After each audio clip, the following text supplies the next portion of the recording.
In this video, we're going over some of the absolute best settings to use here in Battlefield Season 1 as well as RedSec. If you're looking to drastically improve your aim, accuracy, and gun skill, you came to the right place. Let's get into it. Now, as you can see, I play with an Xbox Elite controller on PC with one paddle on the back, the short paddle set up for jumping. Now, these settings are going to work no matter what controller you're playing with and also no matter what console or PC you're playing on. For the button layout, I recommend playing on the alternate button layout. This is going to remap your crouch and prone buttons so you can drop down to a crouch or prone by pressing down on the right thumbstick. This is very important when getting in and out of cover and making sure that your body is least exposed. You're overall going to be staying alive a lot longer and also winning more gunfights. Once you go ahead and expand this tab, it's very important that you click edit on controller settings so you can actually figure out exactly how to fine tune your sensitivity as well as aim assist.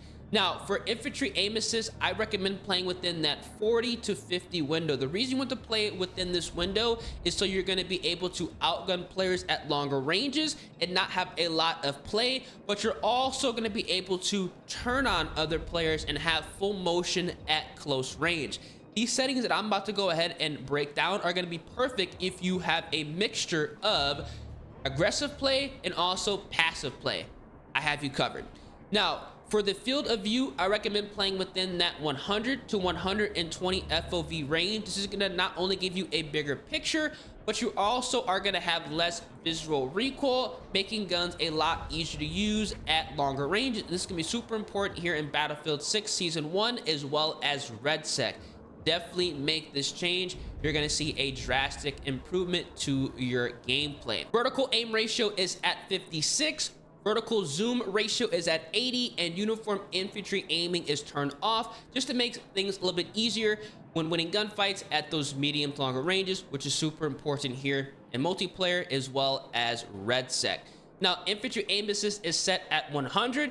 Infantry aim assist slowdown is also set to 100. This is so it's going to be a lot easier to track people, especially at those close and medium ranges. And this is where things are very, very important. You absolutely must make this change when you are playing within that 40 to 50 infantry aim sensitivity. I highly recommend going ahead and playing on the Battlefield 3 infantry aim input curve as well as the infantry zoom aim input curve. This is going to be perfect within that 40 to 50 range. It's going to allow you to have that sticky aim assist at longer ranges and also still have full motion at close range to turn on other players if somebody is attacking you from the side or potentially even from behind. The reason you want to play on Battlefield 3 is because the curve is going to be different than all of the other games listed here. Realistically, you could go ahead and play on whatever Bad Company game you enjoy, Battlefield game you enjoy. I was previously playing on Battlefield Bad Company 2, but if you do that, you are going to have to jack up your infantry aim sensitivity to compensate for the slower curve.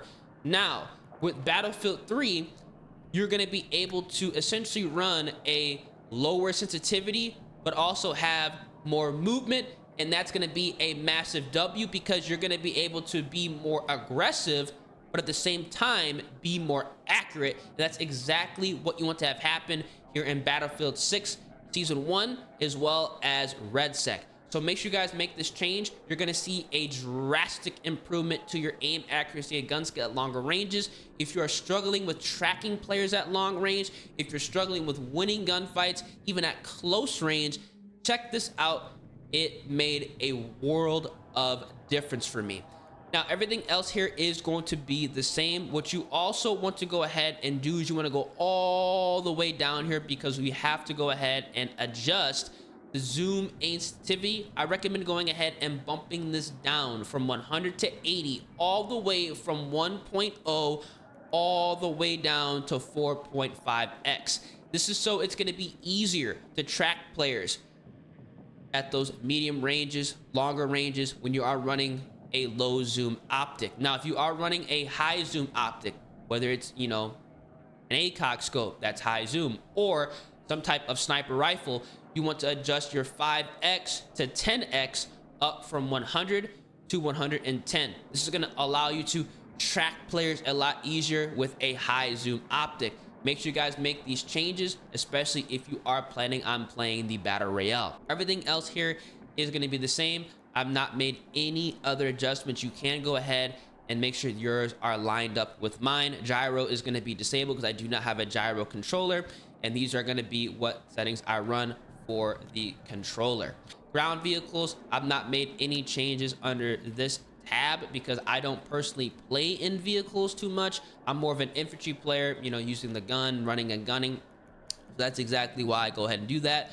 Transport's the same, aircraft is the same, helicopter is the same, gunner is the same, but you also want to go ahead and make sure that you adjust your controller tuning.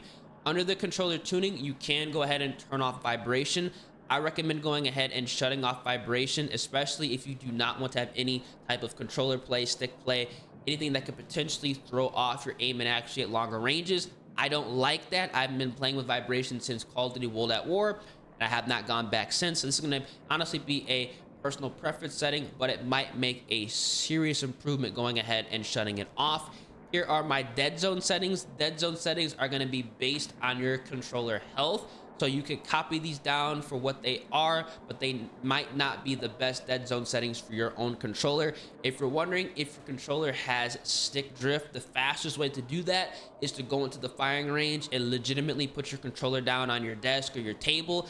And if your character starts to look up in the sky, drift to the left, to the right, that's how you know you have dead zone. Adjustments need to be made. You have stick drift, and you can go ahead and adjust that here as well. But again, my dead zone settings might not work for you.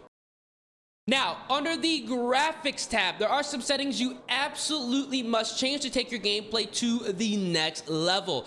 What you first want to do is adjust your world brightness. I have mine set to 60. This is going to allow you to see enemies a lot easier at longer ranges, in dark corners, and out of windows. They did make an adjustment here in Season 1, as well as in RedSec, to make enemies a lot easier to see, which is a massive W. But I do recommend going ahead and bumping this up to 60.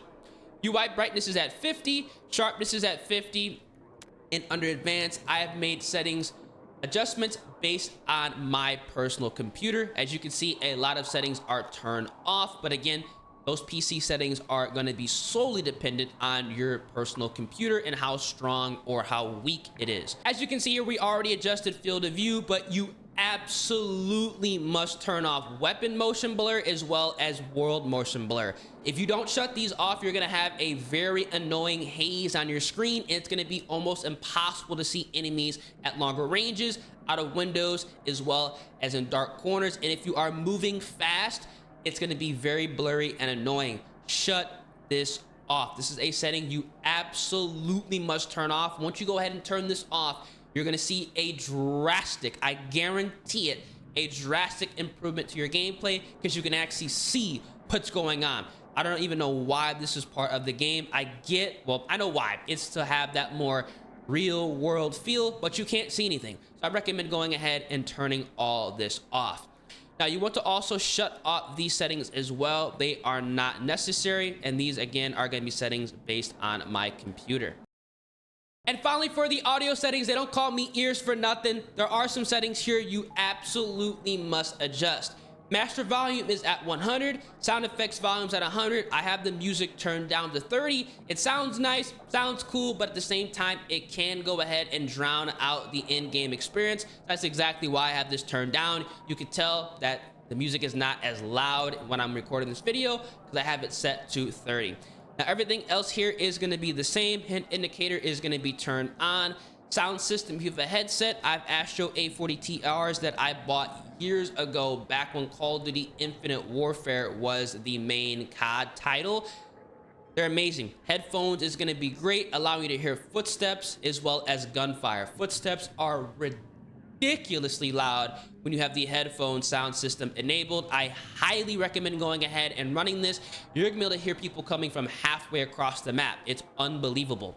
Now, audio mix War Tapes Val is gonna be a massive W. This is also gonna amplify the sound of footsteps and gunfire. Again, you can hear people running halfway across the map if you have a headset and you're playing with the headphones sound system setting enabled, as well as the War Tapes Val audio mix. It's incredible. This is going to be a must run whether you're playing multiplayer or the RedSec mode. Incredible. Definitely make that change.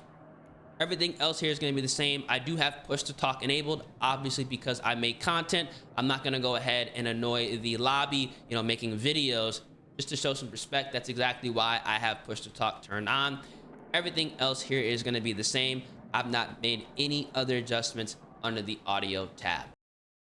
These are going to be the absolute best settings to use here in Battlefield 6 Season 1, as well as RedSec. Make sure that you are adjusting your infantry aim sensitivity and playing within that 40 to 50 window and making adjustments within that range.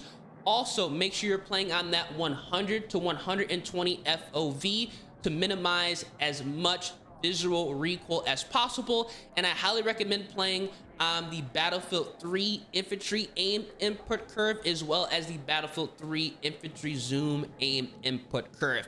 If you are drastically trying to improve your aim accuracy as well as gun skill, this video is going to help you out. Now, if you guys enjoy, feel free, drop a like in the vid, subscribe to the channel, turn on those post notifications, and let me know down in the comment section after checking out these settings and coming back to this video how your gameplay improved. I guarantee you're gonna see an improvement. It's been your boy Ears. I'm gonna catch you guys in the next one. Deuces.